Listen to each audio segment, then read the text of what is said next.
don't forget that we have an amazing gift for you. You can download this free video, 97 Incredible Art Secrets. Go to 97artsecrets.com/ASL. And if you have not yet signed up for the Plein Air Convention, Melanie's going to be there. I'm going to be there. I hope you're going to be there too. We have many great instructors who are attending this year, and PACE is May 19th through 23rd. You won't want to miss it. And let's check out this short video.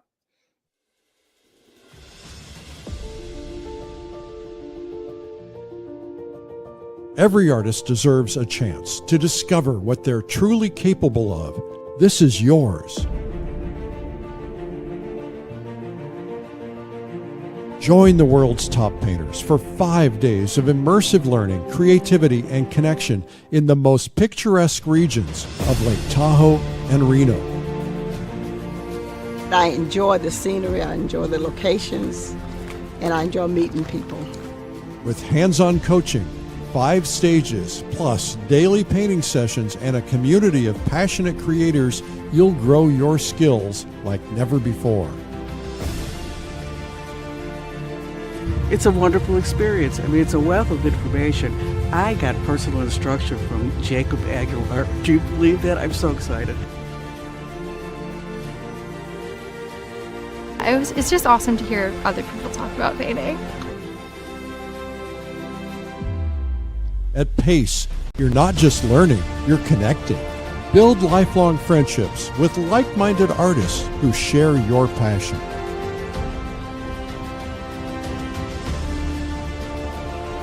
This is where ideas spark, creativity flourishes, and your next breakthrough begins. I would say just go for it. As long as I'm living and able, I will come to these. Just sign up and go. Don't wait, seats are limited. Join us at the Plein Air Convention and Expo in Lake Tahoe and Reno. Secure your spot now.